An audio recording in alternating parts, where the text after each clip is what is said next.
Hello, everybody, and welcome back to OMB Reviews. I am the critic who is a cynic. How is everyone doing this evening? Hello, everybody. Welcome back to the One Man Low Council. And of course, welcome back to Tuesday night streaming. This is indeed episode 236 of the Welcome to Asgard through the Welcome to Asgard podcast, which reminds me to shout out Toph Morris for, once again, being a continued supporter of the podcast over on Anchor.fm. I really do appreciate it very much so. Tonight, it is indeed Tuesday of Holy Week. Tomorrow is Spy Wednesday, where we remember the betrayal of Judas. Then we have, of course, Holy Thursday, when the Eucharist was instituted, when we have the Last Supper. And then, of course, we have Good Friday, the day of the crucifixion, leading to Holy Saturday, which leads to the Easter Vigil, where we commemorate the resurrection of Christ. And, of course, that leads into Easter Sunday. And so, of course, tonight we will remember that, as you all know. If you've been watching me for a while, you know that I am a devout Catholic. I teach Catholicism on a daily basis, and it's a passion of mine, and it's a lot of fun to have those kinds of questions and answers, and to see the minds and all the cogs of everything working on in the minds of kids when it comes to their faith. And so we'll talk a little bit about that, obviously, if you have questions or anything like that in the chat. But we also have got some movie talk tonight, because I've been seeing some movies, watched a couple of movies with the wife and a couple of movies on my own. I do have reviews still set out. I know some people have been asking, where is my review of Extraction? The Netflix film from last year. I still need to make it. There's tons of reviews that I need to make. Don't know if I'm going to be able to all make them on time, because as you all know, I've been kind of, laying back a little bit just to try and, detox a little bit from being online too much, from spending too much time away from the wife and from the family. And so I've been laying back a little bit when it comes to the content. I have not made a video for the OMB report in forever, so if you follow me over there, I apologize. There just hasn't been a whole lot for me to actually desire to talk about, because typically I like to make those segments 30 minutes long over there, just because I don't get to make as much content for that channel.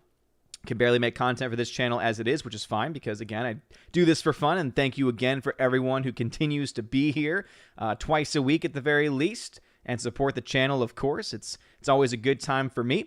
And anyway, let's say hello to everyone that's in the chat right now. And I know there are a couple of people streaming right now, a couple of big channels streaming right now, which of course is no surprise, because why would they care about little old me? But, hey, that's fine. I have my Asgardian family here, and that's all that really matters. So, again, thank you, everybody. Heimdall is on, so he'll be giving announcements and little things going out throughout the night, including a link to how to vote for the Wednesday Raven Awards, because, yes, indeed, the Wednesday Raven Awards are here once again. So if you want to join the boycott of the Oscars and you want to support our own little award show that we do here on the channel, the third year now that we're doing it. It's crazy to think that the channel has been active for 3 years. It's amazing that there have been people who have been with me for 1, 2, and even close to 3 years, almost all 3 years, which is truly amazing. So thank you for everyone being here, and thank you all for continuing to support the channel. It's been a lot of fun. All right, let's say hello to the people in the YouTube chat, because D-Live is a little quiet over there. There were a couple people who followed earlier, so my hope is that they were not trying to follow, because I do have it set over there where you have to be a follower for at least an hour before you can comment, to try and, decrease the number of trolls over there. So hopefully those people don't come back if they're not real people. But anyway, D-Live fam, much love to you. All right, we got the Hunker Chunker Funker Monkey. What's going on? Good sir. He was here at 5:14, pretty much right when I made the event live. He says, Nido Lia. It's a tricky to rock a rhyme. To rock a rhyme, that's right on time. It's tricky, tricky, tricky. Andrew Hoyle says, whose house? Run's house. Run DMC. Snorpoopus Cuber, what's going on? Says, hello, humans and other quitters. He said that at 6:39. Then we had Eric Jewett, who says, evening, folks. Evening to you, Eric. Thank you for being back once again. We had Snorpoopus, who said it again. We got Bryant Barth here, who was here early at 6:49. We got Laura waiting for Nerdrata, giving the peace sign. What's going on, Laura? How's it going? Glad to have you here. Matthew Highland says, hey, dude, what up? Nothing much, Matthew. What up with you, dude? What is going on? Brian Barr says, have you seen The Straight Story? I jumped ahead and saw that you said it was directed by David Lynch, so that should answer your question, because I've already seen one too many movies from him. I've already made up my mind. I don't like David Lynch. I don't think I'll like anything else that he will do. I know there's some people who say that there are normal movies, or at least there's one normal movie that he's done. Just not a fan. Just not a fan. He comes off in his filmmaking style as just a pompous, thinking too highly of himself filmmaker, and I don't have time for that. And I know there's other filmmakers who are like that, whose movies I probably like, but at least they make good movies, you know. At least when they're, you know, thinking highly of themselves and they're putting their egos on screen, at least they make good movies. David Lynch, I really can't say that for, at least with the movie or two that I've seen. All right, we got Tina B in the chat. What's going on? The Empress of the Universe here once again, bringing the wine, as she says. Again, Steph will be a little late as usual because she is hard at work. All right, we got Orange Hat Reviews coming in at 6:55 with Fear and Tremble for the Orange Hat hath cometh. Well, I won't be too much afraid, Orange Hat, but thank you for being here. I appreciate having your orange-hattedness in the chat. We got Simply Senate in the chat. What's going on, Senate? There used to be someone active in the chat called The Senate. I don't think you're the same person, as the thumbnail is a bit different, but I don't know. But Senate, welcome. Glad to have you here. We got Tina B, who's a little upset with my polls because the headaches are apparently being driven worse by the polls that I've been putting out daily. And I do daily polls, everybody, usually in the morning, and I normally have it be movie, film, pop culture related. Today's poll earlier was a head-off between Empire Strikes Back and Revenge of the Sith. And the reason why I did that is because the last time I did a Star Wars poll, I did with the original trilogy. I said, what's the best film in the original trilogy? And obviously Empire won because it's the correct answer. But then I had a bunch of people randomly saying, Revenge of the Sith, Revenge of the Sith. And I was like, do people really like Revenge of the Sith that much that they would put it over the greatest Star Wars film of all time? Which again, the correct answer to that question is Empire Strikes Back. And so I decided, let's put it to a poll. And I will say I'm surprised, because as of last time I checked, which was right before the show, 85% said Empire. But that means 15% of the over 600, 700 people who voted said Revenge of the Sith was the better film. That disturbs me. That disturbs me at my core, that 15% of my audience would say Revenge of the Sith is better than Empire Strikes Back. Don't get me wrong. Revenge of the Sith, I think, is by far the best of the prequel movies. No doubt about it. But I mean, come on, man. As someone with dementia would once say. Tina B, we got, if you want Odin's attention, put Odin question. Yes, indeed, I fall 15 to 20 minutes behind in the chat because I do read the chat. If you want to speed that process up, if you really want me to talk to you or answer a question or anything, you can, of course, donate via super chat if you wish. Though I would definitely say I would like it and appreciate it if you do want to donate. You donate using the Streamlabs link, which you can find in the description. The Valks have it, of course. Heimdall will put it out as well. And the reason why is because it goes directly to me. And the only thing that gets taken out are any processing fees. And YouTube does not get $1. Because for those that are not aware, YouTube takes 30% of every super chat, of every donation. So again, if you want to support the channel, that is one way to do it. And again, you get to jump the line, as it were, to ensure that your comment does get read and that it gets read much more quickly. So those are your options. You can either put a regular comment in, tag me Odin question, all one word, Odin question. Don't tag the channel. That's one of the ways we know if you're a regular here or not. If you're a regular here, you get your comments read.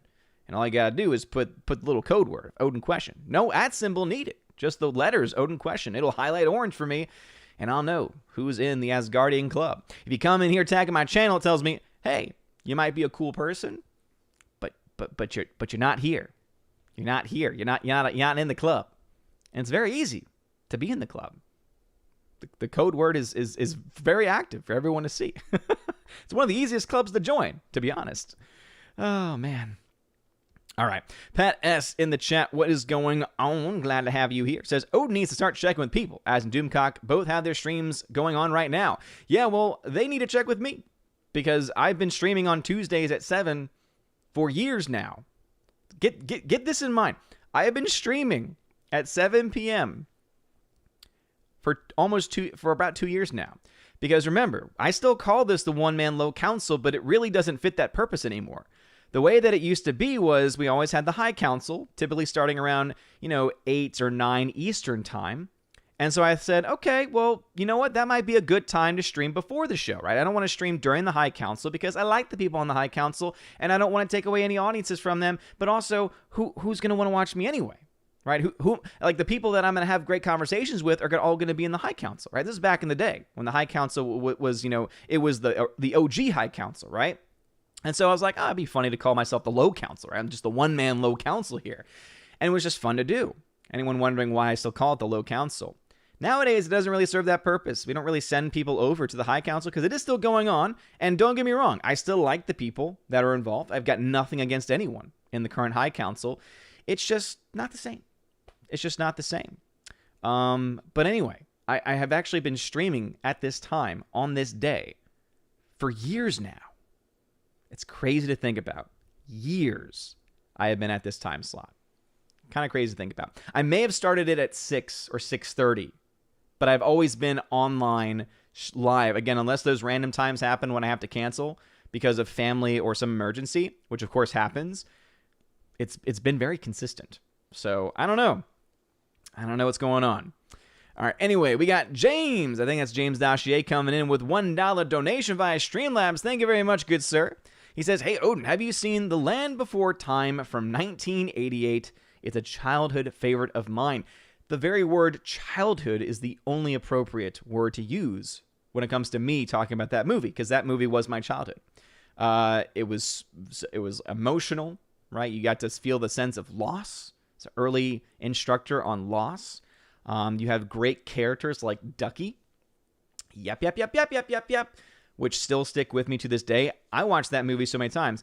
The first, second, and third are the only ones in the canon of over 10 plus movies now that they have. They're the only ones that are worth watching, right? The third one is the only one, is like the end point for me. That's the one when, was it Chomper gets introduced, I think is the first one, or it's either the first or the second one with Chomper in it. And that was another fun character that they added in, but that was it. But yes, I am aware of it. I have seen it. Haven't seen it in years, probably well over a decade. Probably like 10, 15 years at this point. Man, the fact that I'm now starting to talk in terms like decades is a bit scary. I know that whenever I say like I feel old, people go say, well, you listen to me, young man. And I get it. But at the same time, I'm like, but I'm using these terms now. I'm saying, well, back in my day, a decade ago. It's crazy. It's amazing how quickly time flies. Anyway, Snortapoopus Cuber, 13th Warriors member, says, good evening, chat. Good evening to you. I appreciate you for being here. Rob D in the chat says, hey, Odin, are you a Jason Statham fan? Did you see the Wrath of Man trailer? I did not see that trailer. I do like Jason Statham. I wouldn't call myself an exclusive Statham fan. I like his movies. I like his characterizations. To be honest, my favorite role of his from recent memories actually in a movie called Spy with Melissa McCarthy. Not a movie you would think that I would be a fan of, but this is actually good Melissa McCarthy comedy. It's actually really good Melissa McCarthy comedy, but one of the best parts of the movie is Jason Statham, because basically he plays himself on steroids. So there's just some great lines in that movie. Like if that movie had come out during last year for the Raven Awards, there would have been so many one-liners and quotes just from Jason Statham that would have been Raven Award worthy. Like he would say random things like, oh, what I'm going to do is I'm going to come out, I'm going to jump out of this plane, and then I'm going to blow up the plane, and then I'm going to blow up myself. And like he would just do these random monologues, but they were so funny and so extreme. So am I a fan of his? Sure. Am I a fan? I wouldn't call myself. I haven't seen all the movies that he's ever done. Snortpoopa says, plus, the Burr is very tired and been typing like a mad thing all day. Might be a slow night. Hey, that's okay. All of us need a slow night from time to time. I'm definitely no exception to that. Today, excuse me, today we had testing day. So it's like ACT, PSAT, not ACT, pre-ACT at this point, testing today. And so that was always fun. It's always fun to do the proctoring for that. A little tired from that. I had to read a lot. Waiting for Nadrada Laura says, speaking of Doomcock, I actually do know people who work at Disney. Oh, man. Yeah, again, hail Lord Doomcock. But yeah, it seems like some of the information that he was getting from his sources was not very reliable information. Again, I cannot speak to that specifically because I, for one, don't have any sources whatsoever to speak of. And two, to be perfectly honest, because I can only ever keep up with so much content, I've not been able to watch a whole lot of Doomcock's videos on these topics anyway. Typically, I get the headline from Bounding Into Comics, who typically covers a lot of the rumors that he talks about. But here's the thing with Doomcock. He always labels it as a rumor. So that's where my mad respect goes out to Lord Doomcock, because at the very least, he does label these things as rumors. Pat S. says, LOL, you try to tell people that Tuesday is Odin's Day, and they're like, no, Wednesday is Odin's Day. Yeah, seriously. Even though Wednesday would make a lot more sense for me, again, years now on Tuesdays. Years now on Tuesdays. Kind of crazy to think of. We got Slicer Neons in the chat. We got Bruce in the chat as well. Hail to you. Bryant Barth says, guess which Schwarzenegger and Stallone movies I saw this weekend? Terminator and Rambo? I don't know. As at the same time, almost as if they have the same mind, Snortapoopus and Orange Hat Reviews both said Osgard? Yeah, I know I said it funny. I know. Slicer Neon says, heavens to Betsy, I just saw Mars Attacks. Tim Burton is not normal, but also not boring. Did Tim Burton do Mars Attacks? Am I just now coming to that realization? Because that actually makes a lot more sense. That would make so much more sense. Like, to a crazy degree. Let me pull this up. It was indeed directed by Tim Burton. Oh my goodness. I never made that connection before. Ever. But now I can tell you everything now makes so much more sense. Makes a lot more sense now. Because all I can really remember is that I saw it a lot when I was younger, and it was always weird and bizarre, and the aliens kind of freaked me out. And of course, like, the aliens just like, nah. Like, that's all I can remember from the film as far as the aliens are concerned. And I liked parts of it. And then you have at one point like Pierce Brosnan, whose like head's put on like a dog or something like that. Or it's just his head is detached. And then Sarah Jessica Parker's head's on a dog, maybe, I think is what it is. Very weird, bizarre movie when you think about all the things there. I had no, again, just coming to the realization here that Tim Burton directed that movie. But it makes a lot more sense now. Rusty Shackleford, what's going on? Glad to have you in the chat again. Matthew Highland says, Mauler had reached a new phase of unbridled rampage. Oh, for what? Tell me more.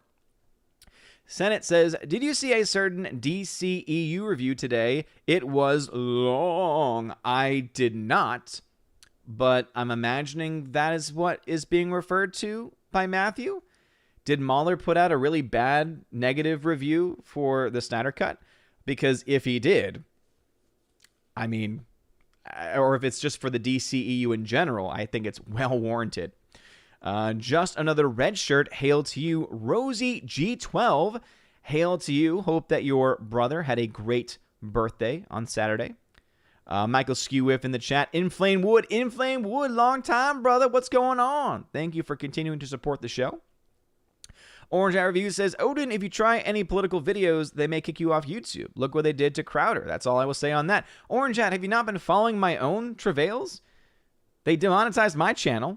You don't remember this. Remember, they demonetized my second channel. It had been monetized for years as a second channel, even though most of the content there were random vlogs, random reviews, some live streams. They demonetized it because I started to do political commentary, and they gave, quote, warnings for spreading, quote, misinformation. Which actually, no. That wasn't even it. They said that my videos were harmful content. They demonetized me because of, quote, harmful content, even though everything I covered was in a NewsGuard certified source. which I always like to throw out there. That was completely demonetized. So that's the reason why here's the thing with me, Orange Chat. If YouTube were to come in and demonetize this main channel of mine, I mean, I'm still going to do my stuff. Again, what are they going to do? Stop my live streaming? I can still go to DLive. I can go to alternate platforms, right? I can go to other things. My videos, I have them backed up on Odyssey. And Odyssey, I think, is a great platform, and I think is the future of eventually when they get streaming up. I think it's going to be a great competitor to YouTube based on everything that I've been seeing with it. There are so many alternate platforms. And as I said, I do this for fun. So as long as I continue to be able to hang out with you guys and have fun, I'm good. YouTube or no YouTube. That's why I have no qualms saying every day, YouTube sucks. Because they do. Because they're hypocrites. Baron Juju, interesting name. Thank you very much for the $10 donation via Streamlabs. Thank you very much for donating via Streamlabs, good sir. Says, attending my first communion in over 3 decades on Friday. Can't wait. Thanks for all you do, Odin, and have a peaceful and restful Easter. Well, God bless you, good sir. Make sure to go to confession if you haven't done so already. I'm sure you already know that. I still need to make a good confession myself this week. In preparation for Easter, but definitely make a good confession, especially if it's been 3 decades. It's always good just to be able to take care of any of those issues that have happened over the last 3 decades. For me, even if it's been a month, right, then still, there's things that we struggle with that we, of course, need to seek repentance for, whether major or minor. And it's good to get our souls clean with that so that we can be ready and able and properly disposed to receive the Holy of Holies, the Eucharist. So that's awesome, Baron. Happy Easter to you as well. Blessed Holy Week. All right. Chat has jumped on me like it always does. But something tells me that the chat's probably going to be a little bit smaller, which is totally fine because I love my small Asgardian community. We got 42 solid people watching, though. Much love to the people choosing to be here tonight. I very much appreciate it. All right. Let us see where we left off in the chat. But before I get back into the YouTube chat, let's talk a little movies because I've been seeing some. So my wife and I, we finally took the plunge and we finally dove into OG James Bond. So, of course, we started off with Dr. No, and we have since watched From Russia with Love as well. In both cases, my grades for the movies are solid B pluses. They're so much fun.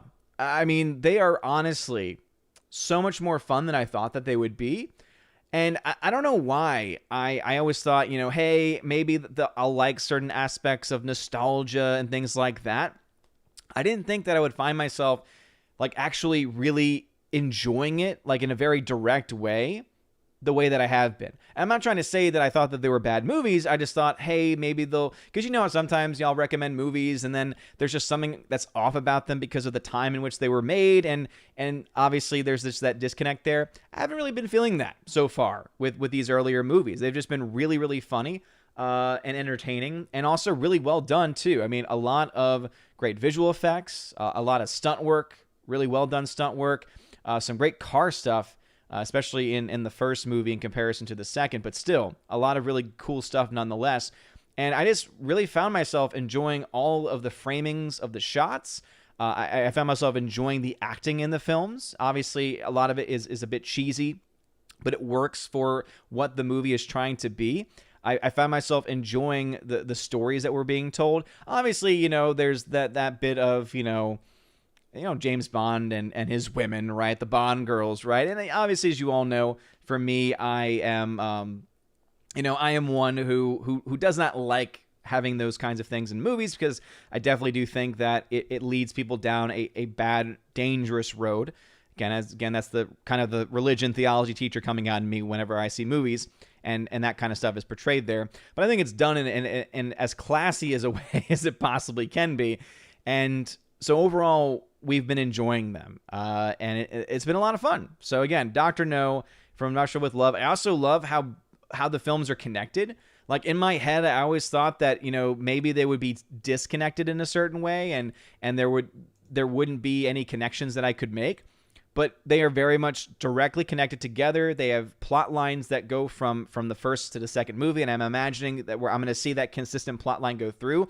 I had no idea that Spectre, right, that this organization of Spectre existed back in the very beginning, right? Because, again, I had never seen the originals before, and so my first introduction to Spectre was in the Daniel Craig movie, named Spectre, right? And obviously in the film before then when they kind of set that up. So it was just so much fun to be able to see these characters in their original form. Obviously, Sean Connery, I think, does a really good role. I thought it was really cool also in the first movie how he starts off with a certain weapon, and then all of a sudden he's like, that weapon can't do anything. Take this Walther. And I'm just like, oh, that's the one Steven Crowder always recommends. That's the company that Steven Crowder always talks about. So it's interesting how there's that connection to be made there as well. So anyway, yeah, B+ to both Dr. No and From Russia with Love. Very, very solid movies and a lot of fun. And we are very much looking forward to diving into the next of the James Bond movies. And then today, last movie I'll talk about, today I was able to watch Soylent Green. I think Bruce is the one that sent me that way back in the day at this point. Finally got to watch Soylent Green. I've been on kind of a sci-fi kick recently. I did my review. You all saw I did my review of Starship Troopers. By the way, I think the 4K is still on sale. I don't get anything from it. I'm not getting promoted by it. It was just a fun movie, but the 4K is on sale, the 20th anniversary edition 4K. This movie, so much fun. I had a lot more fun with this movie than I ever thought I would. And again, 97 film. I think most of the effects hold up. Some not so much, but most of them I think do. It's just a fun movie. So like it kind of got me into this sci-fi kick. And so when I was looking through Plex recommendations for other sci-fi movies, Soylent Green got mentioned. I was like, you know what? I finally need to actually watch this. I already know what the ending is, right? That had already kind of been spoiled for me. But if you're watching and paying attention to the movie, I think you can kind of pick up on certain things, especially when it's a movie about overpopulation. It's going to be like, well, it would make sense that they would try and do something like that. But it was a great movie. So Soylent Green, getting to my review. Charlton Heston, fantastic actor. I have not seen him in enough movies at this point. And he was solid in this movie. I love the story. I loved how it was able to use this potential crisis, right, of overpopulation and show you basically to show you that in the end, when it comes down to it, it has everything to do with class. It's not about your race. It's not about your gender. It's about class at the end of the day. And so you have it just like you have in many other situations, right? When you look to political systems, right? Like communism, like socialism, like crony capitalism, which we have here, right? It ends up being this separation of classes where the upper class gets everything and the middle and lower classes get scraps, get almost nothing. And I just like that dynamic of how they were able to show that about how the upper class live, right? They had the clean water and the running water and could take showers and all these things that we take for granted were seen as luxury items. But also, it was also, when you look at it, even though it was a film made, decades ago, and it was actually set in the year 2022, which I found interesting as well, in New York 2022, I was noticing all of these different details and all these different things, and I was really liking how it was showing that dichotomy there. So Soylent Green, fantastic movie. So great writing, great acting. I thought that there was some pretty fun like stunt works in there as well. Didn't notice the score a whole lot, so I'm not saying the score was bad. I'm just saying that it was forgettable. I didn't notice it. I didn't recognize it or notice it at all. But it was an all-around very, very fun movie. So that one also, Soylent Green, I gave a B+ to. Very much enjoyed it. Could totally see myself watching it again.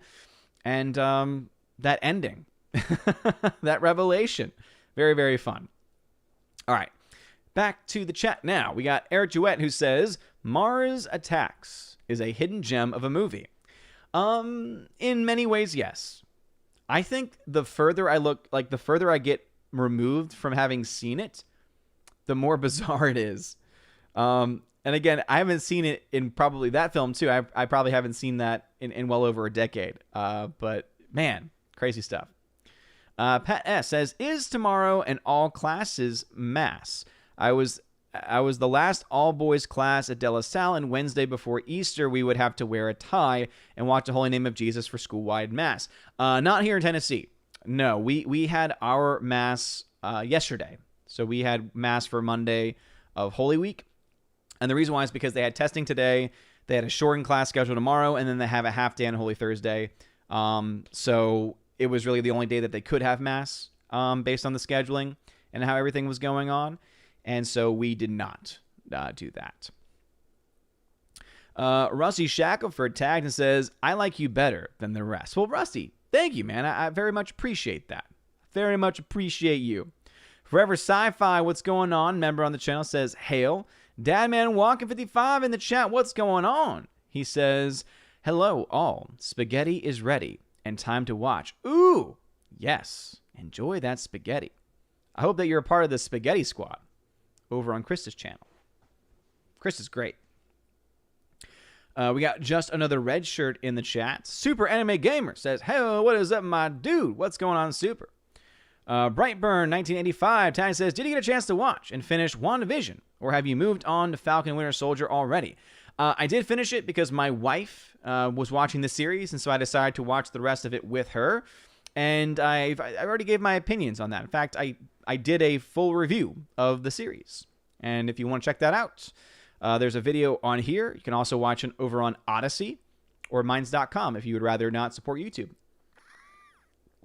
But yeah, not a positive review of the show. I can say that much.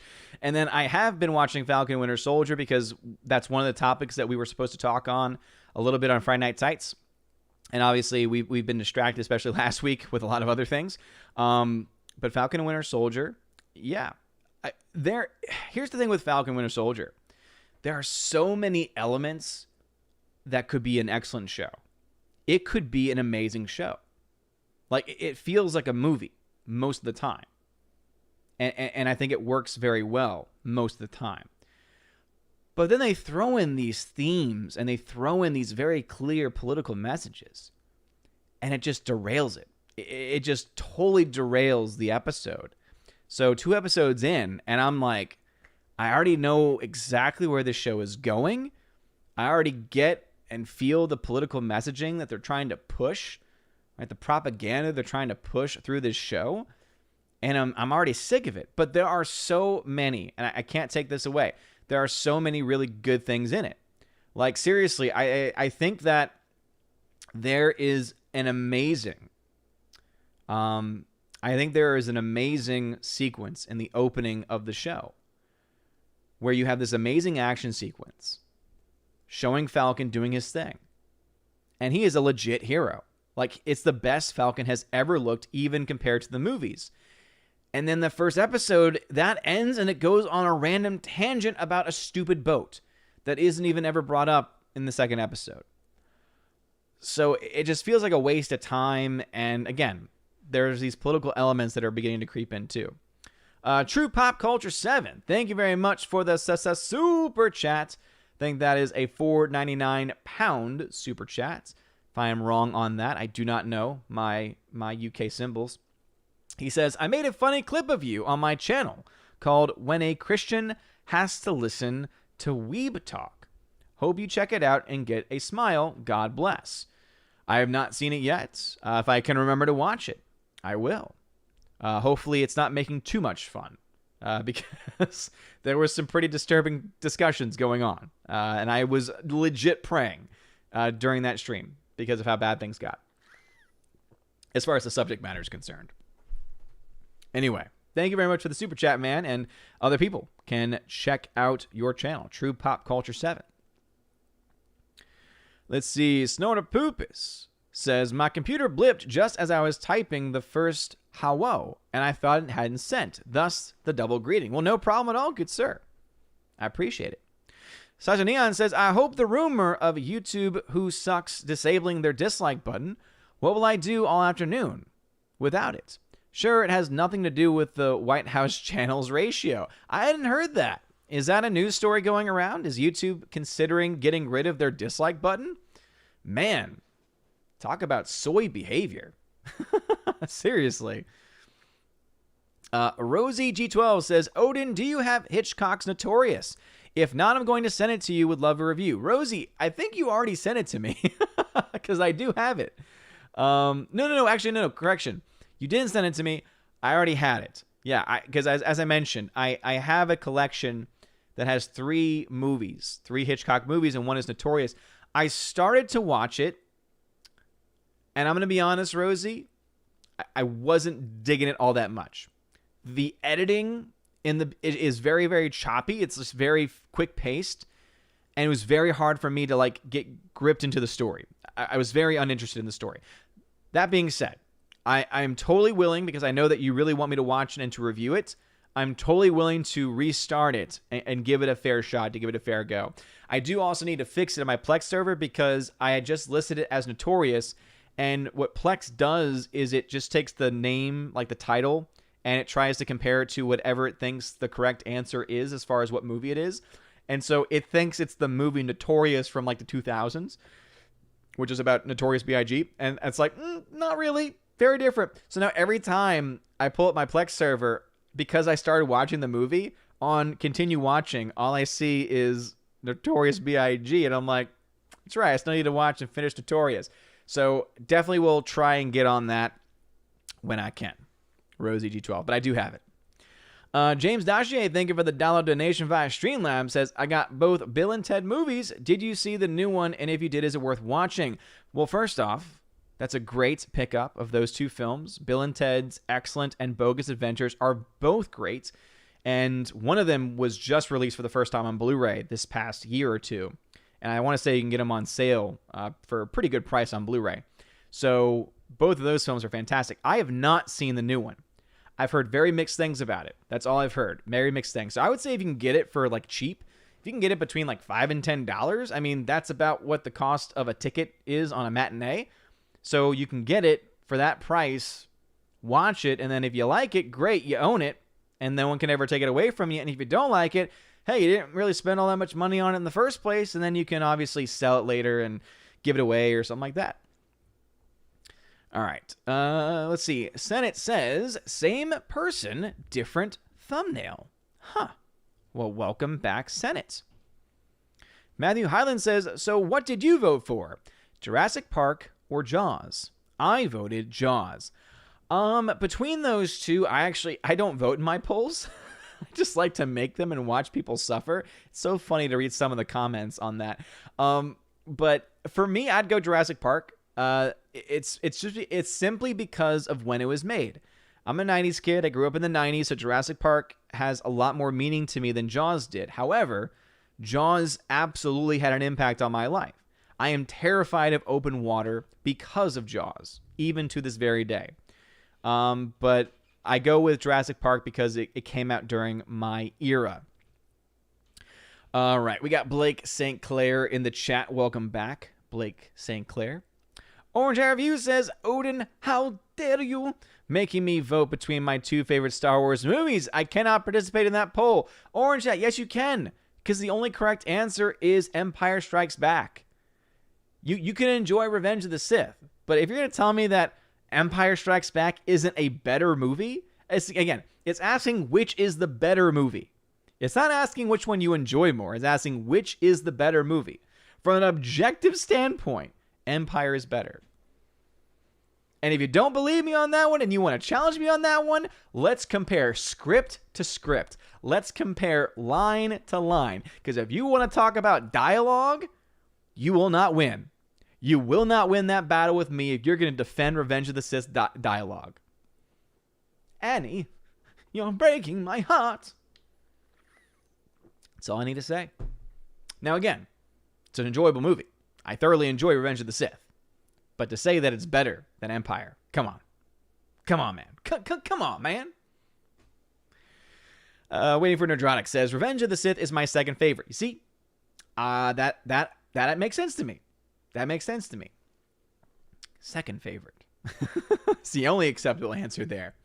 Dadman155 says, problem with Revenge of the Sith is that it had an expected ending. If it was made these days, then those expectations could be subverted. Yes, that's true. However, I don't think it would be if it was made by George Lucas. Now, if that same story or general story, basically, if the story of the origins of Darth Vader was told today, yeah, subversions would have had, again, our expectations would have been subverted because it would have been made by Rian Johnson and it would have been terrible. No doubt about it. Snortapoopus says the correct answer is the Family Guy Star Wars spoof. No, the correct answer is The Empire Strikes Back. Yes, I think both are correct there. Thursday Warrior says, I'm going through a 4-part training on Viktor Frankl's book, Man's Search for Meaning.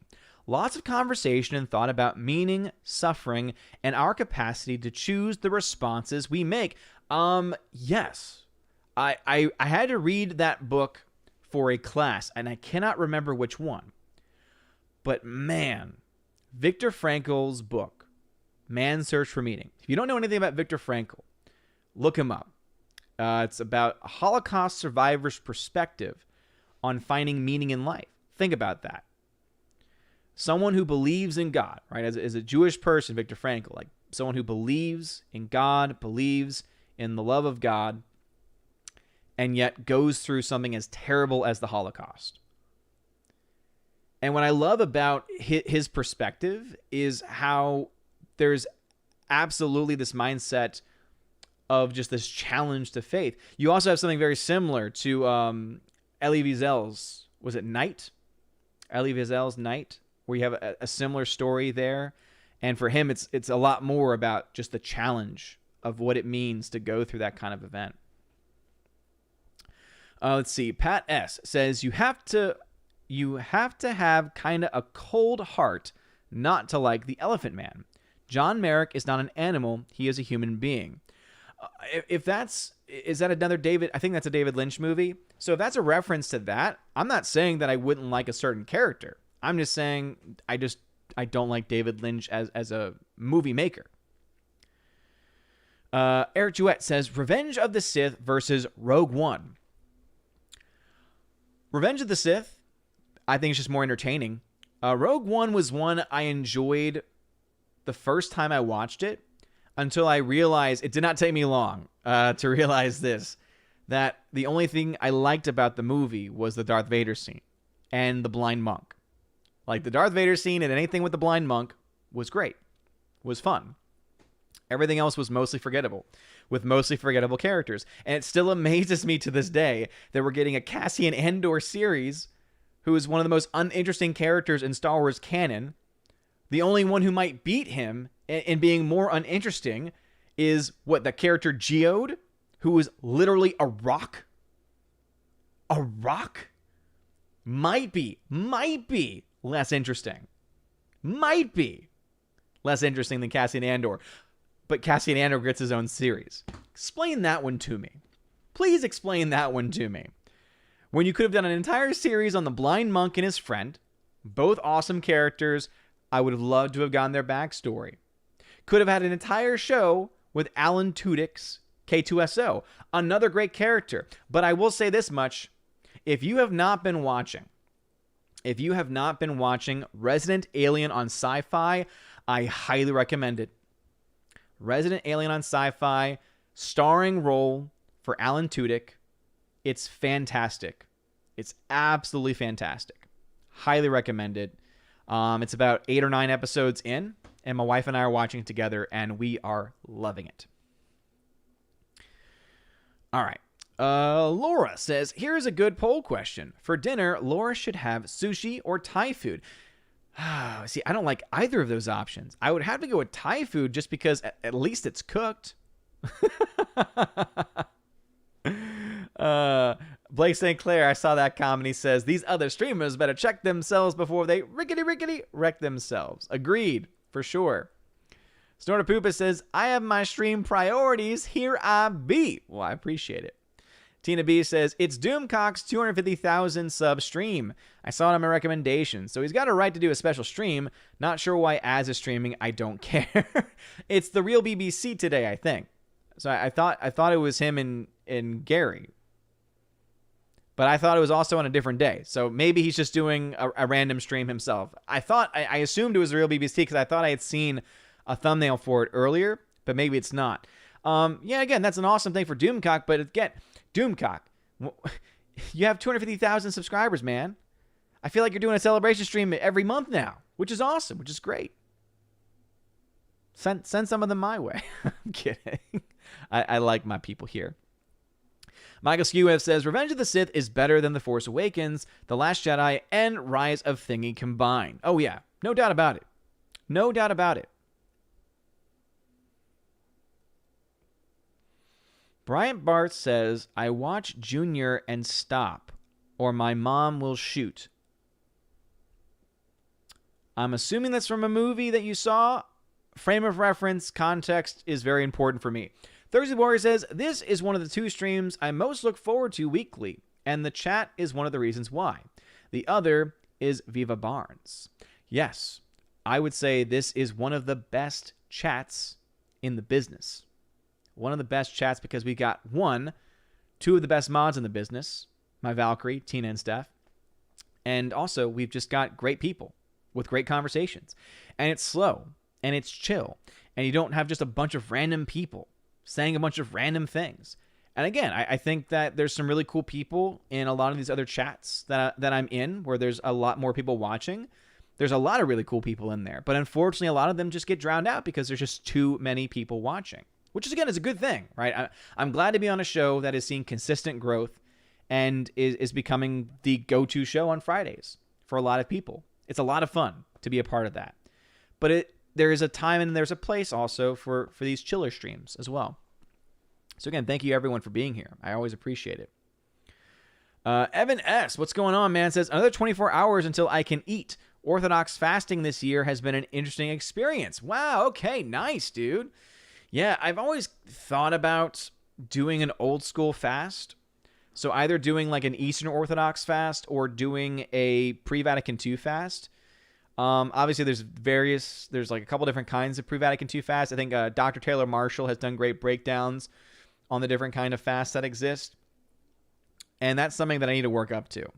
The bigger reason why I don't do that is because typically when I fast, when I withhold food in that capacity, in that way, I get digestively sick. And I understand, like, that's part of the thing, right? Is that it's a sacrifice that I'm making, which wouldn't be a problem if I wasn't working as a school teacher.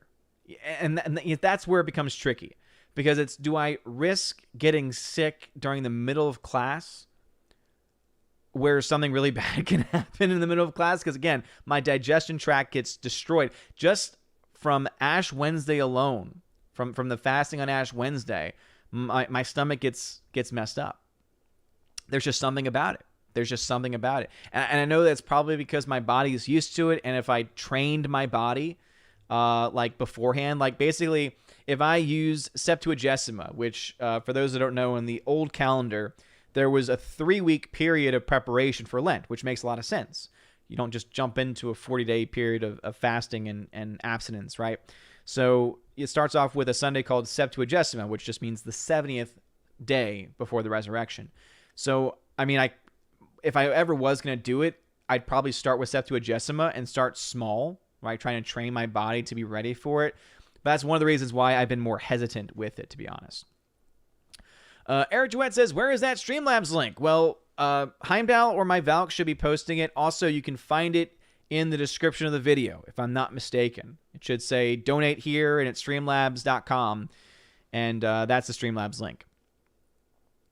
Evan S. says, you'll be watching The Land Before Time in like 3 years when baby Thor gets old enough. Most likely. It's a very, very good point. Pat S. says, I like Land Before Time 12, where they go to space in the UFO. That rocked. Is that true? It would not surprise me if it was true, but is that true?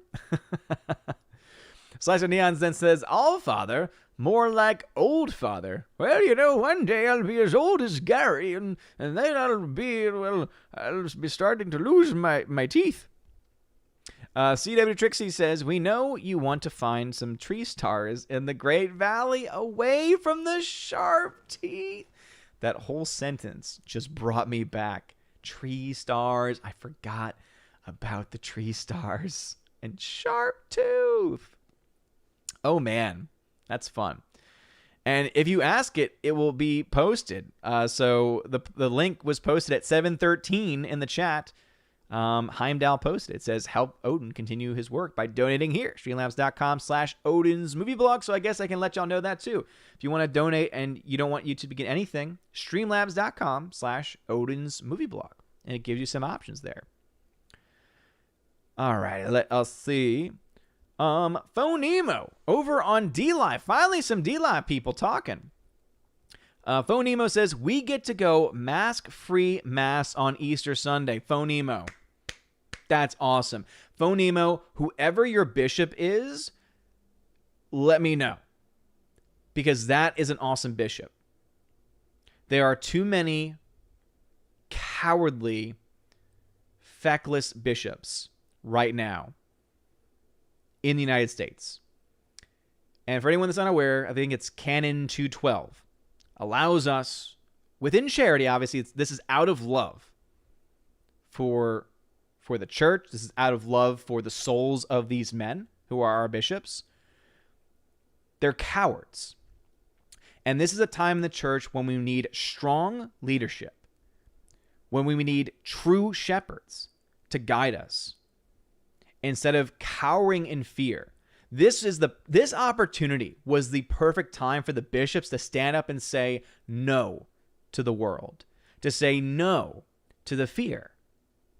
But instead, so many bishops fell into the sin of modernism, where it's all about me, me, me. It's all about, oh, well, we can't do this because of X, Y, Z. It's amazing when a bishop starts to say, we have to do it to protect the lives of people. I thought the main purpose of the church was to save souls. So what you're telling me is that you're going to stop masses publicly. You're going to stop the celebration of the sacraments, which is our lifeblood. It's what sustains us. All to save lives by potentially forsaking souls. It's amazing how many bishops put more attention and put more importance on this life rather than the next life. So, Phonemo, congratulations, dude. That's awesome. We just got the ability to not have to have our pews be separated by a pew. That's where we are. We just got to that point. We still have to wear a mask. And yeah, there's a crazy video going around. I don't know what diocese or parish it was, but Dr. Taylor Marshall, who I mentioned a lot on the channel, good traditional Catholic, he did an interview with a woman who got kicked out of her church by a cop. The pastor called the cops on one of his parishioners for being at a mass. She was socially distant. Her husband was wearing a mask, but she and her 1-year-old and she and her child, and she was pregnant, she was not wearing a mask. So she went to communion. She gets back. There's a cop there. They escort her out. They were actually trying to physically lift her up. And then finally her husband's like, all right, let's just go. This is already too crazy in the first place. That's cowardice. God have mercy on that pastor and the bishop that actually defended that pastor. Again, kicking a parishioner out, a pregnant woman out for not wearing a mask. Socially distant. When at this point, I would say a good portion of the elderly and the sick have already gotten a vaccine. It's ridiculous. It goes against reason. It goes against everything that is reasonable at this time. It's insane. We're living in a bizarre world. Not just in the secular world, but also within the church as well. We're dealing with very similar issues going on. It's crazy. All right. James, thank you for the $1 donation via Streamlabs, good sir. He says, do you care for South Park? If so, what is your favorite episode? Have a great Easter, Odin. Well, happy Easter to you as well, James. I appreciate it. Happy Holy Week. And yes, I think South Park's hilarious. And I would say some of my favorite episodes, oh man, I love their election episodes, to be honest, because they go after everybody. And that's the kind of comedy I like. I like when there's comedies that go after everyone because that's fair. Because everyone can be made fun of. All of us can be made fun of. All of us have quirks. All of us have these random things that can be made jokes of. And I like just that philosophy that they have on that show. All right, Thursday the Warrior at 7:15 says Doomcock will be on Viva Barnes tomorrow night at 6 p.m. I don't know Viva Barnes. 6 p.m. Central, he says. 70B says, hello, Chief. What's going on, 70B? Glad to have you back in the chats. Glad to have you here, as always. Thank you, thank you, thank you. Senate says, yeah, Mahler did a 2-hour video on the Snyder Cut. Ooh. And I'm imagining he tore it apart. Is that what you're saying? Saito Neon says, just save myself 4 hours by watching the Snyder Cut pitch meeting video. Depending on opinion, also funnier. Pitch meetings are great, by the way. If you've never seen Screen Rant, I think it does it, pitch meetings, it's the one really great thing about that channel. That whole thing is just fantastic. The guy who does it is hilarious. He pokes holes in all these things. It's great. Matthew Highland says, for the Snyder Cut, sorry, didn't finish the sentence. Well, at this point, I'm assuming that that's going back to Mahler's video. Kara Tharp was a member of the channel. Hail to you, Kara. Do you go by Kara or Kara? Let me know in the chat. Rosie G12 says, Odin in chat, did you see what YouTube is doing with downvotes? So is that indeed true? Because if that's true, it is absolutely because of the White House, which once again shows you just how in bed big tech and big government are with each other. Which is why, again, I'm pushing people to Odyssey. I'm pushing people to Minds, both of which have a downvote button. And with Minds as a social media platform, guess what? You can edit. You can post more than limited characters, and you can edit. Amazing concepts. All right, it looks like some comments may have been skipped, as even though it's been a chill night, been talking a little bit slower on a lot of things, trying to talk about more people's comments and everything. We got 53 people watching. Smash that like button, please. It means a lot. But we are at 7:32 in the chat, so if you left a comment before then and you've been here the whole time, you may need to repost. If at any point you left, don't repost, because typically what happens is people double up and drives me crazy. 10Man155 says Spaghetti Squad. Yeah, look up Krista. It's her Discord server. Forever Sci-Fi says Falcon and Winter Soldier has its starting point in Endgame, which was not good at all. I have no interest in it other than Winter Soldier is an interesting character. I agree.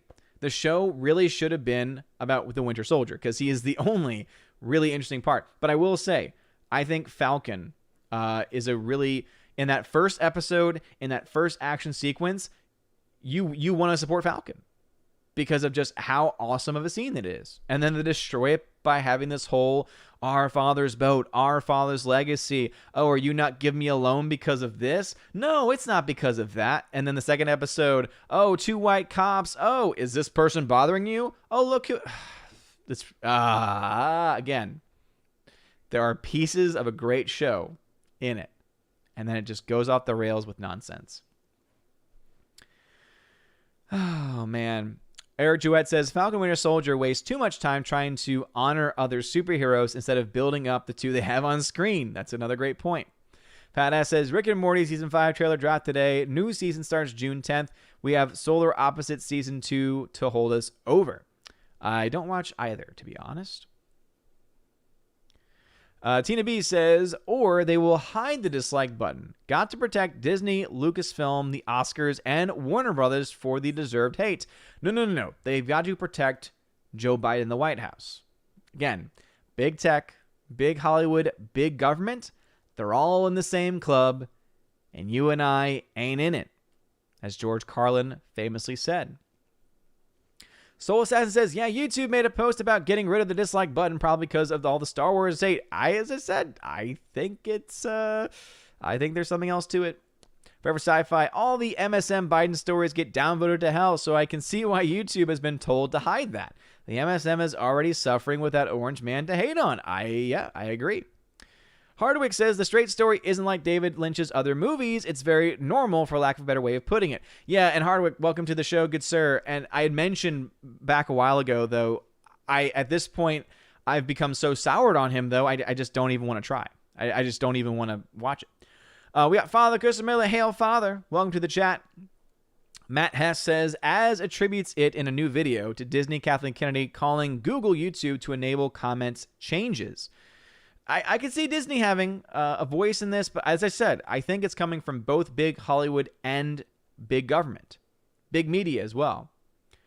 Thirsty Warrior says, speaking of sent movies, thanks for watching and reviewing Shadowlands. I'm not at all miffed you credited 3 other people as possible. The others sent it to you. Thirsty Warrior, I'm sorry. It just, again, it had been a while. I mentioned people who had sent several things to me. And Thirsty Warrior, thank you, Thirsty Warrior, for sending me Shadowlands. I actually really did enjoy the movie. But as I said in my review, I just don't think it's rewatchable, at least for me. That's a subjective view there. But objectively, it's incredibly well done. So thank you for sending that film my way. And I'm sorry that I did not give you your due credit. This is what happens. This is why when people ask me to remember a comment that they mentioned like 20 minutes ago, I'm like, I can barely remember the movies that are sent to me and the movies that I watch sometimes. That's why I have to take notes. Oh, man. The Wake Down says, if you're doing shout-outs, feel free to throw one my way. Recently lost my job and a few more subs wouldn't hurt. Hey, The Wake Down. Go check him out. I've not seen his channel, but hey, check it out and make a decision for yourself. Forever Sci-Fi says, Jaws made me afraid of Lake Huron as a kid, especially after my older brother told me bull sharks can live in fresh water. Damn, yeah. Yeah, that would have gotten me too. Tina B just goes, oh, Annie, the sun'll come out tomorrow. Bet your bottom dollar, la, la, la, la. Why were you singing that, Tina? What were you trying to sing away? What were you trying to sing away from me? Caratharp says, Rebecca is good. Yeah, the set that I have, I think, also has Rebecca in it. And I have seen Rebecca. It's just been a very long time, so I don't remember a whole lot about it. Let's see. Pat S. says, Empire Rogue One is better than Revenge of the Sith and Nerds. Wait, what? What?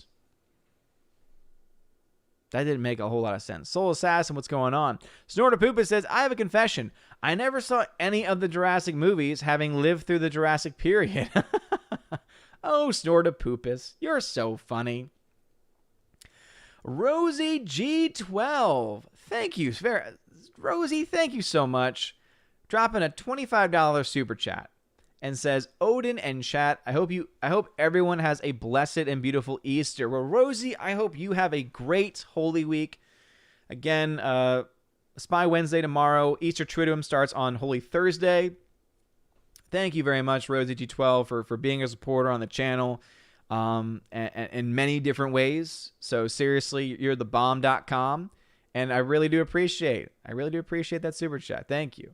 And yeah, everyone, seriously, have a beautiful Easter. Yeah, and just in case you don't know, we still got like 20 minutes left anyway, so we got plenty of time. But I will not be streaming on Saturday because Saturday is Easter Saturday, so I'll be attending the Easter Vigil. I'm still debating whether I'm going to drive 3 hours to go back to New Orleans to go to my old home church there because they're doing the traditional Latin Mass Easter Vigil, and I've never been to one before, so I kind of want to do that. So I might be doing that because we'll be with family. But my wife says as long as we do traveling in this certain way that she's fine with that. And her family's fine with that too because they understand. They get it. If not, well, then there is a more traditional church in Pensacola which has offers Latin Mass, but the liturgy is not going to be the Latin Mass, but the pastor there did say that there would be a lot of Latin. I sent an email saying, is this going to be the old rite? Is this going to be the extraordinary form? And he's like, no, but it will be this. Kind of trying to sell it up.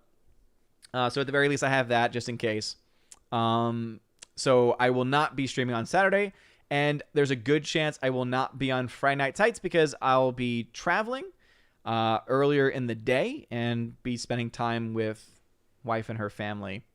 So if I did show up, it would be like for a hot second just to say Happy Easter and try and get at least some people to remember what's going on this weekend.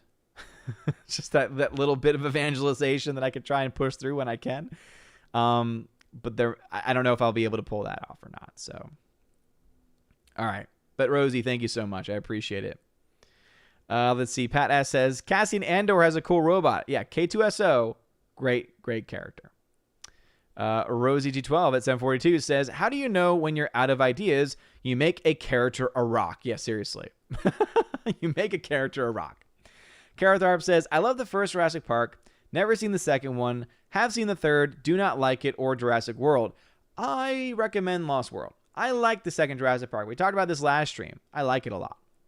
Thursday Warrior says, reading Frankel helped me conquer my alcoholism. Quote, between stimulus and response, there is a space. In that space is our power to choose our response. In our response lies our growth and our freedom. End quote. Amen, brother. Absolutely. Absolutely. Forever Sci-Fi. Geo, the Navigator. What does a rock know about going places? Yeah, seriously. Please tell me what places. And if you actually look at the image they've given us of Geode, how does he navigate? How does he do anything? Based on the image we have, it doesn't look like he has arms or even eyes. So how does he even communicate with anybody? Maureen Fogel, welcome to the chat. Saw your name in there. She likes Resident Alien as well. It's great. Hardwick says, it would be neat if people would do like 1940s Simon and Kirby comics and start using the nickname Ratsy, pronounced Ratsy, I figured, for those German people instead of the board game nickname. I mean, I think it works either way, to be honest. I mean, to me, it's kind of silly. To me, it doesn't make sense because there are plenty of people who use that term and don't get demonetized. I know that I've used the term and not been demonetized. YouTube just picks and chooses when to enforce their rules. And it's the weirdest thing. That's why it's like you have to walk on broken glass. Walking on broken glass. Seriously, you have to walk on broken glass when it comes to YouTube. And it's ridiculous. So that's why I have no problem going towards other platforms and supporting them. So anyway. Let's see. CWD Trixie says, Geode could star in his own series about his struggle against the High Republic as they use his kind to make statues, pillars, and kitchen counters. Now that would be great. Tina B says, shut up, Odin. Respect the sushi. No, I will not respect your disgusting raw fish nonsense. It's evil. Forever Sci-Fi says, it's Az and Drinker who is filling in for Gary. That's right. That's right. He has Critical Drinker on, which makes even more sense. Both great channels, by the way.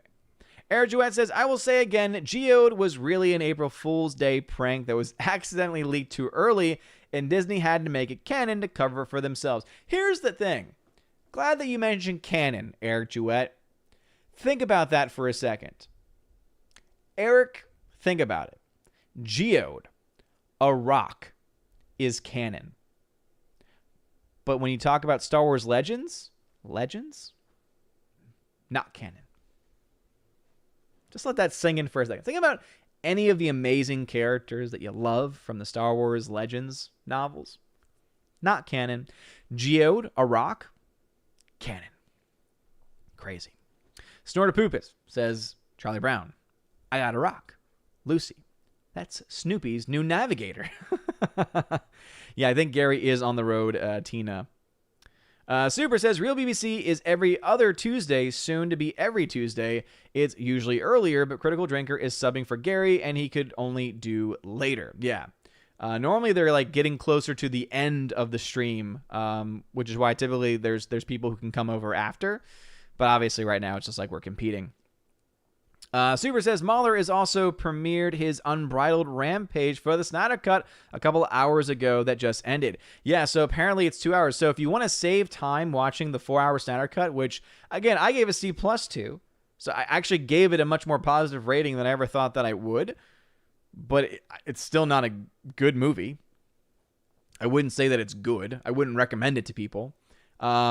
save your time and watch Mauler rip it apart, apparently, for 2 hours. You save 2 hours of your life, and you get to enjoy Mauler's Rampage. Golden Ration, hail to you. Glad to have you back.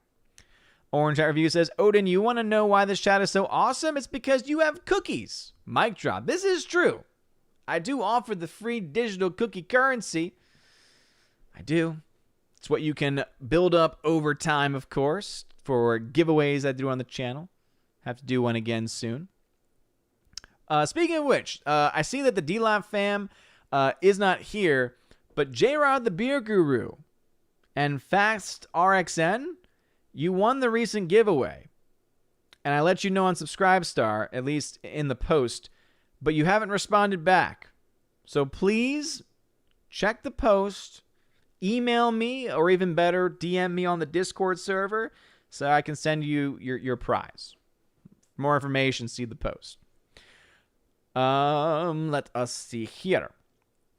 JKD76, good evening all. For those who pray, please remember my mother-in-law. May perpetual light shine upon her. JKD76. Absolutely. Pray for the repose of her soul. Pat S says, to every season, turn. To every season, turn. That one? JKD76, Orthodox fast. No meat, no cheese, no dairy. Basically, go vegan. Yeah, pretty much. You can't have, like, any oils. Like, you can't have butter. Yeah, basically vegan. Can't have anything that comes from an animal. Robert Mobley, what's going on? Forever Sci-Fi says, I did a week-long fast last year. Unfortunately, I also donated blood and did a heavy metal detox too soon after and developed anemia. Be careful when you fast. Yeah, Forever Sci-Fi. Wow. Sorry to hear that you developed that. But yeah, absolutely. Wise words. Yeah, it's people, I think, often, and I fall into this category. I fall into extremes. I usually try and do too much all at once. And typically that's how my Lent goes. Like I put too much. I'm like, I'm going to pray so much. I'm going to be a prayer warrior. It's going to be awesome. And this year was like Liturgy of the Hours, the traditional Roman breviary, the Roman office. It's like, I'm going to pray it so. And I fell away from it because I was trying to do too much. And so the great thing about Lent, though, is that you can always come back and you can start to, put those little things out there first, start to do the little things, and then eventually build up over time. So yeah, I definitely will, but that's one of the vices that I have to hold on to is sometimes I try and do too much. So I definitely need to be careful with that with fasting for sure, because I would definitely fall into that category more likely than not. That's for sure. JKD Buck says, Orthodox facts, sometimes oil, sometimes no oil, same for wine. I think traditionally there's no oil. Super says, you're supposed to fast on Ash Wednesday. I was never raised to do that. Is my family going to hell? Super, no. No, because one of the things is you need to be in a state of mortal sin. Mortal sin requires full knowledge, and you did not have full knowledge, as the fact that you did not know that. Yeah, there's right now, post-Vatican II, right now there are only 2 fast days officially in the church. Ash Wednesday and Good Friday. And that's 1 regular meal, 2 small snacks that cannot add up to a regular meal. So it's actually one of the easier fasts out there when you compare it to a lot of other fasts, as we've been talking about, the Orthodox fast and the pre-Vatican II fast. And then, of course, to abstain from meat on Ash Wednesday and the Fridays of Lent. And remember also that extends beyond Lent. However, if you're in the United States, the bishops have allowed that we can substitute the abstaining from meat outside of Lent with another spiritual practice. Basically, we can substitute it with. We have to substitute for something, and that is the part that typically people are not taught, and that's something that even I myself struggle to remember. But again, conscious effort is a big part of what makes sin mortal. Cadmian High says, Hail Odin, been here all night. Just been quiet because I'm a little under the weather, but listening. Well, I'm sorry to hear that, Cadmian Heiss. I hope that you start to feel better. Let us see. Father Chris Miller says, we have to get Odin to watch Johnny Dangerously. Is that a movie? Evan S. says, I got into intermittent fasting 3 years ago for weight loss. Lost 60 pounds. I started with 16 hours. Now I do 20 hours, 5 days to 6 days a week. For Lent, I've been doing 72 hours vegan. Oh, wow. Yeah, but as you just said, Evan, building it up over time. Something that I should do in general, not just for weight loss, but more so for discipline. Because if there's one vice that I struggle with, it's gluttony. And it's not because I always try and eat too much, more than what I need. It's just that I have an attachment to food. And I think a lot of us in here probably also have an attachment to food, which, again, is not inherently evil in itself, but it can be a very, very dangerous thing. And it's something that I know that it is definitely a vice for me from time to time. So that's something I need to work on, Evan S. So yeah, if you have any recommendations on that, especially as someone that is not fond of veggies, who is about as carnivorous as you can possibly get, some tips, that'd be great. JKD Buck 76 says, Johnny Dangerously, you far gone ice hole. What?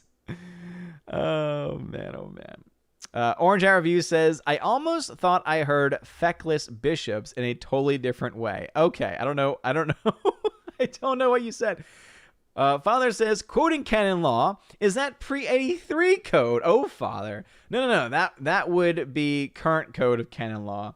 I think it's canon 212, which says that the laity have the ability to basically to publicly criticize bishops or just clergy in general, I think. Let me see if I can find it.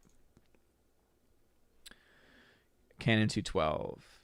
The conscious of their own ability, the Christian faithful are bound to follow with Christian obedience those things with the sacred pastors, inasmuch as they represent Christ, declare as teachers of the faith, or establish as rulers of the church. Subsection. The Christian faithful are free to make known to the pastors of the church their needs, especially spiritual ones, and their desires. And then subsection 3. So subsection 3 of Canon 212. According to knowledge, competence, and prestige which they possess, they have the right and even at times the duty to manifest to the sacred pastors their opinion on matters which pertain to the good of the church, and to make their opinion known to the rest of the Christian faithful, without prejudice to the integrity of faith and morals, with reverence towards their pastors, and attentive to common advantage and the dignity of persons. So that is from the official code of canon law, Father. Boom. There it is. Rhaegar Targaryen, what's going on, good sir? Forever Sci-Fi says, I'm a Catholic but haven't been to church in years. The Pope and the church seem too corrupt by globalists for my liking. Forever Sci-Fi, all I can say, if I can say anything to try and get you to return, what is the church? It's not the Pope. The church is the body of Christ. So even with corrupt popes, even with globalist-minded bishops and popes, even with corrupt politician-like priests, the church never stops being the body of Christ. So do not deny yourself. Do not allow Judas to make you forget about Christ. Do not let Judas let you forget about Peter. That's all I can really say to that, because obviously it's a very complex issue. But what I could say is Easter is a great time to return. And I would say, just like I myself need it, it might be good to try and find a good, honest priest. Go to confession, receive the Eucharist, and remember that Christ is the reason. Christ is the center. And no matter what anyone does, even the Pope, that does not ever change. So, and it breaks my heart, Forever Sci-Fi, to ever hear that of lapsed Catholics. And I'm seeing it even earlier and earlier in people's lives. Again, as a religion teacher, I'm seeing it even in my kids. And it's a very, very tough thing. Very, very tough thing. Let's see, 70B says, I hate to see this, but in Texas, a pregnant woman with her 1-year-old was maskless at Mass, and her priest turned her in for not wearing a mask. Texas has no mandates. It was sad. 70B, that's the one I was talking about. 70B. I don't know if you came in late. I was talking about that woman. Yeah. So she had a 1-year-old and she was pregnant. The state has no mask mandate. Even the bishop of that diocese says that masks were encouraged but not mandated. But then the bishop came and defended the priest. Again, defended the pastor for calling the cops on his parishioner for simply not wearing a mask when it was not mandated to do so. But because he, as a pastor, the bishop's defense was, well, it's the pastor's decision. But here's the thing. Okay, so if a pastor in the diocese decided to have only men serve at the altar, decided to make every Mass ad orientem, decided to celebrate only the Latin Mass, only the extraordinary form, would the bishop at the same time say, it's up to him? Because if he says yes, well, hey, at least he's consistent. I can still disagree, but hey, at least he's consistent. But I would imagine that the bishop would probably have something to say if any of those things happened. It's just, and again, going back to Forever Sci-Fi, I can understand how that is the kind of thing that can lead a lot of people to say, why would I want to deal with that? But don't forget, there's great priests. We got one in the chat, Father Christopher Miller. He goes astray from time to time. I got to put him back on track every now and then. But he is the pastor of the channel after all. So if you want more on that, I would definitely reach out to Father Christopher Miller. I think he's a great resource. He's a solid priest. Thursday's Warrior says, priest calling cops on parishioners despicable. Yep. Big time. Hardwick says, Topps first released the Mars Attacks trading cards in 1962. The cards tell a story about Martians invading Earth, then Earth invading Mars in retaliation. The Tim Burton movie is based on the cards. I had no idea. That's interesting. Snorter Poopa says, something is totally wrong with that priest. I agree. That priest needs our prayers. That priest absolutely needs our prayers. Because he's either dealing with his own sins that are manifesting and treating his parishioners that way, or there's something else going on. So, yeah, pray for that priest. Pray for her. Pray for her pregnancy. For the woman that got kicked out. Pray for the priest and pray for the bishop. They need our prayers. Kara Tharp says, we live in Wonderland. Yeah, for sure. The Wakedown says, opinion of an agnostic. All of the major religions have been co-opted and are earthly churches. Paraphrasing, but most religion texts agree, be not of this world. Well, thank you for that opinion. Yeah. And I would say that there are a lot of priests who have indeed become a lot more earthly. I mean, just look at what happened last year now at this point, 2 years ago, with Pachamama, idols literally being brought into the churches in the Vatican, with the Pope present, the Pope being present at essentially a pagan worship ceremony. Yeah, there's a lot of earthly stuff going on. But here's the beautiful thing, the Wakedown.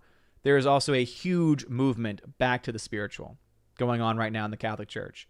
And you see it a lot in these very traditional parishes and traditional dioceses.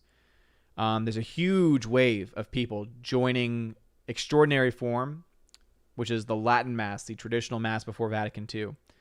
And you're seeing a huge push towards the spiritual there. Bryant Barth says, how is it that South Park isn't canceled, and how is it that the only show left with common sense? There's other shows left with common sense. I mean, I can't think of... some I think would probably maybe argue Rick and Morty or others like it.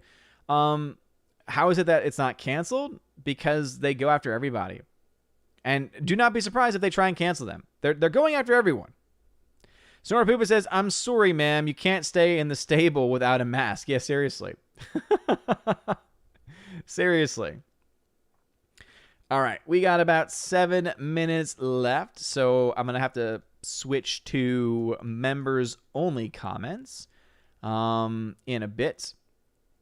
Let's see. Orange Eye Review says, and to think I was going to try watching Falcon and Winter Soldier, some things keep holding me back. Glad I didn't, because I'm tired of virtue signaling woke garbage in shows and movies. Yeah, Orange Hat, there are so many great things in it. There are so many great things in it.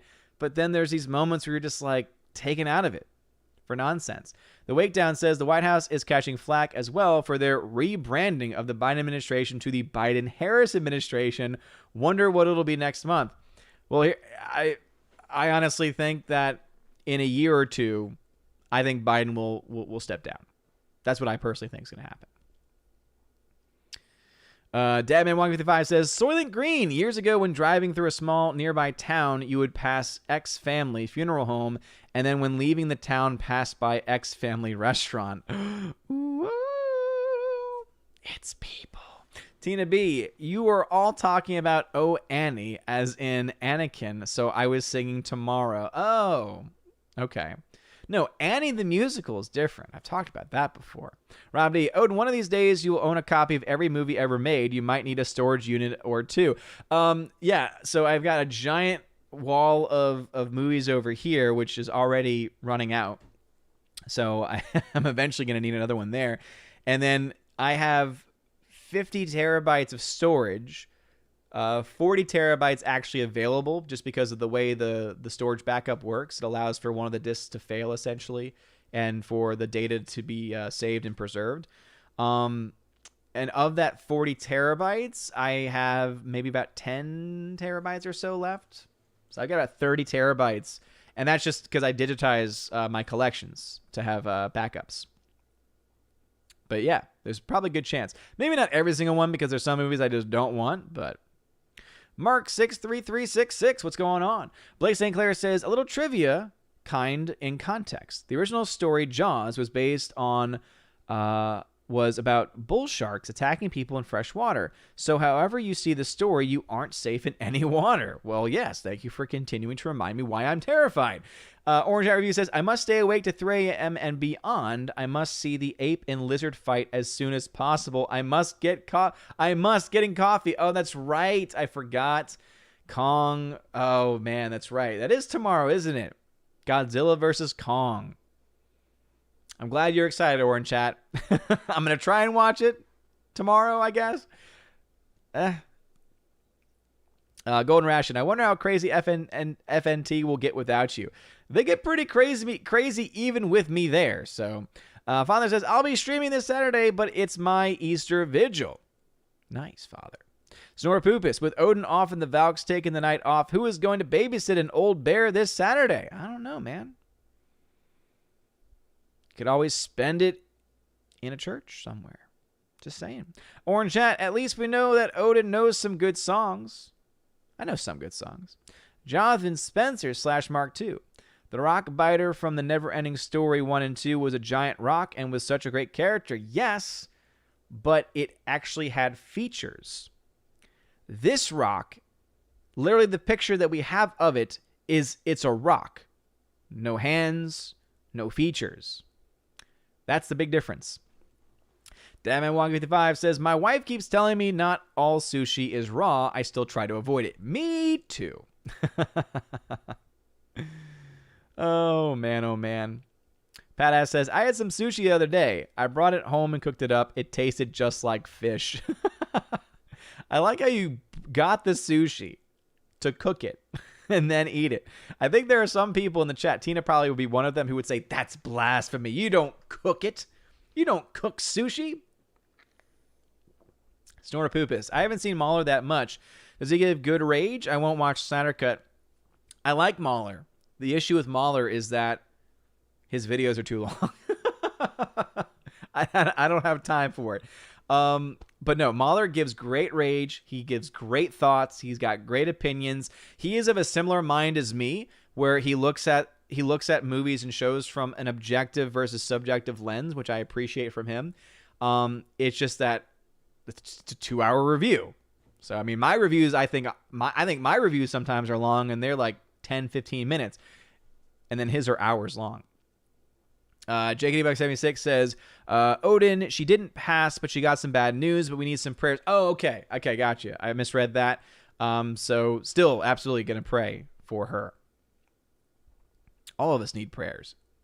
Infurture, who's a member, says, hail Odin mods, and of course, chat, hail to you. Thirsty Warrior says, I don't eat meat on Fridays or Mondays, Tuesdays, Wednesdays, etc. Thirsty Warrior, are you a vegan, or are you just a vegetarian? Or are you a pescatarian, perhaps? Snorapeepus says, PETA equals people or polars eating tasty animals. Interesting. Air Duet. Johnny Dangerously. Your eyes will literally roll into the back of your head watching that movie. Doesn't sound like a very good,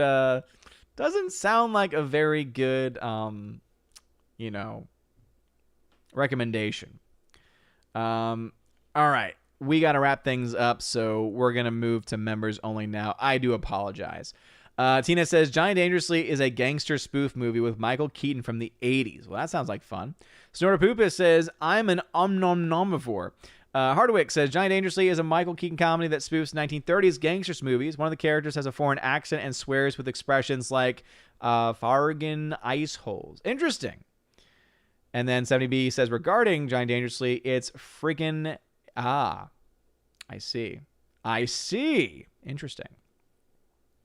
JKW76, Johnny Dangerously recounts a story but refused to curse. In his story, some guy calls them a bunch of far gone ice holes. So that's just fantastic. That's the kind of comedy I like typically. Dean J, hail to you.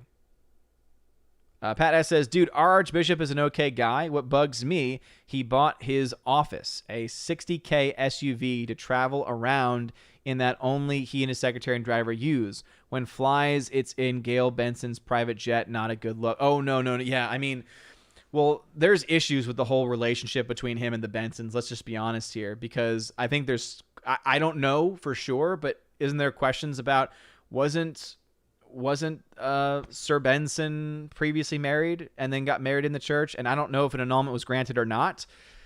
I don't know the full story on that, Pat S., so maybe you can clear that up another time. But yeah, the Archbishop of New Orleans, I think, is mostly good. But yeah, there's definitely some... He's definitely not perfect. That is for sure. The one thing I will say is that as far as the pandemic is concerned, he pretty much let his priest handle things the way that they needed to handle them. Because I remember St. Patrick's was the stream I was watching because people were still allowed to go. Even with restrictions, they still let people go and receive the sacraments, even if it was a more limited capacity. Thursday the Warrior says, I'm looking forward to communion on Good Friday and continental breakfast on Easter Sunday. Nice. Forever Sci-Fi. Father Christopher Miller doesn't go astray unless you're talking context. This is fact. Forever Sci-Fi. That is a fact. We're talking about canon law. That's a canon law right there. Father will not go astray unless context is involved. Sort of Poopa says, I watched Father's stream to decompress and relax. Very calm and soothing. Father is very, very calming. Very, very calming. I like being able to join the streams with him. Father says, as I've told people regarding the guidelines as we're starting to sing, remove the dividers and putting the holy water out. You know the risks. You get sick. It's not on me. Father, and that's what it should have been from the beginning. It should have been, hey, here's what we know. Here's what we recommend. But ultimately, we are the people who determine things. Right? We're the people that have autonomy. And again, the focus should be on the soul. The focus should be on the life to come, not, as St. Catherine of Siena, I believe. St. Catherine of Siena said, this life is but a boat. This is not our home. This is but a boat that's carrying us on our journey to our home. And I feel like what's been happening is that a lot of the people meant to steer the boat have been, in many ways, making it to sink, causing it to sink, throwing people overboard, as it were. Pat S says there's a great priest, good priest, and then there are Slidell priests. Yeah, I remember hearing about that whole thing. Very, very sad. JKD by 76, Eastern Orthodox Easter is May 2nd this year. That's right, because they use a different calendar. All right, now for sure, members only comments if there's any left, because I am over time. All right, let's see. Thank you again for everyone being here. Please make sure you smash that like button before you go. Pat S says, have a great week. Travel safe. See you next Tuesday. Yeah, for those that have been just joining, no Saturday stream. I will also not be on Friday Night Tights, as it is Easter weekend. We got the Easter Triduum, Good Friday going on. I'm traveling as well, and so no stream Saturday, and I will not be on Friday Night Tights. JKD76 says, I'm done with the Disney stuff. They destroy everything. They are cultural locust. Agreed. Completely agree. Rosie G12 says, I agree, Odin. We will see an unelected President Harris soon. Saints preserve us. Absolutely. Now is a time for prayer and mortification. Father says, FNT was still crazy when I got to disappear on the Christmas special. That's right, Father. That's right. I forgot that you were on the show at one point. Yeah. And they didn't calm down. JKD Buck 76. In this home, we say Goshila. I would say Gojira. Gojira. Deuzilla. Deadman Walking says, Jaws was released when I was about 6 years old. As a Floridian, even with all our beaches, I was afraid to go back into the water from an early age. Yeah, it stuck with me. Inferior says, cooking sushi? Heresy. Kara Tharp says, we don't have sharks in our lakes in Minnesota. I've never seen one. So you would be safe swimming in our lakes. That's what they want you to think, Kara. Thursday Warrior says, just a vegetarian. Vegan is too much work. Do you eat fish, though? Maybe a pescatarian?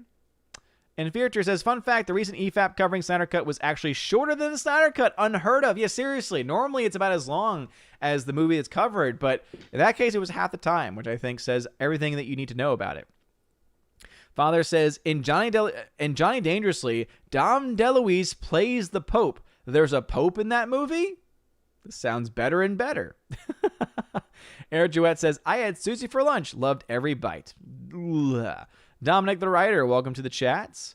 So we are wrapping things up. Let's see. Any last minute things? Kara Tharp says, have a blessed Easter, everyone. You as well. JKD Buck, you and the family travel safely. You as well. Snortopupus says, Surrexit Christus spes mea. With you as well. E cum spiritu tuo. Let us see where we are in the chat. Rex Rue 99 says 3 viewers now, baby. Thanks for the support on DLive. Gosh Zilla, not Godzilla. I see what you did there. Rosie G12 says, we will miss you, Odin, but safe travels and enjoy the rest of Holy Week and Easter with family. Blessed Holy Week to everyone. Father says, I want sharks with freaking laser beams attached to their head. Now, apparently, my cycloptic colleague tells me that this cannot be done. Honestly, what do I pay you for? What do we have?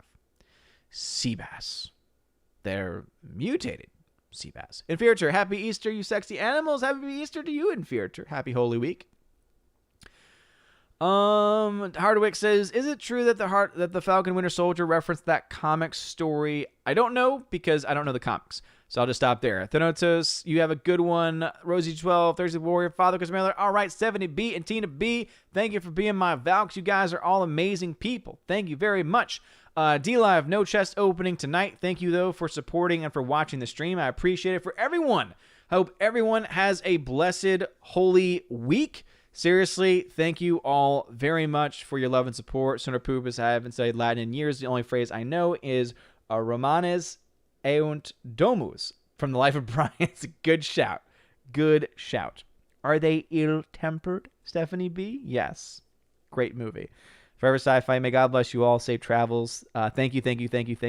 All right, so anyway, you guys are awesome. Seriously, thank you all very much for your love and for your support. This week is a very holy week, so if for any reason there's a part of you that has fallen away from spiritual practices, it's a great week to return. Good Friday. It's called Good Friday for a reason. As terrible as what happened, it was good for all of us, as it opened up the pathway to heaven for all of us. And so I hope everyone has a blessed Easter. We're watching The Passion of the Christ actually during my classes this week. It's always very fitting, of course, for this time of the year, just to remind everyone what actually happened historically, and obviously what that means for us now spiritually as well. And so I hope everyone has a blessed Holy Week. I hope everyone has a blessed Easter as well.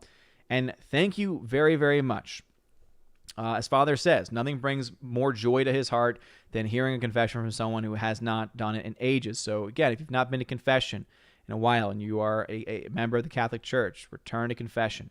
Receive the Eucharist. These are not just precepts. These are not just laws that we have to follow. They're good for the soul.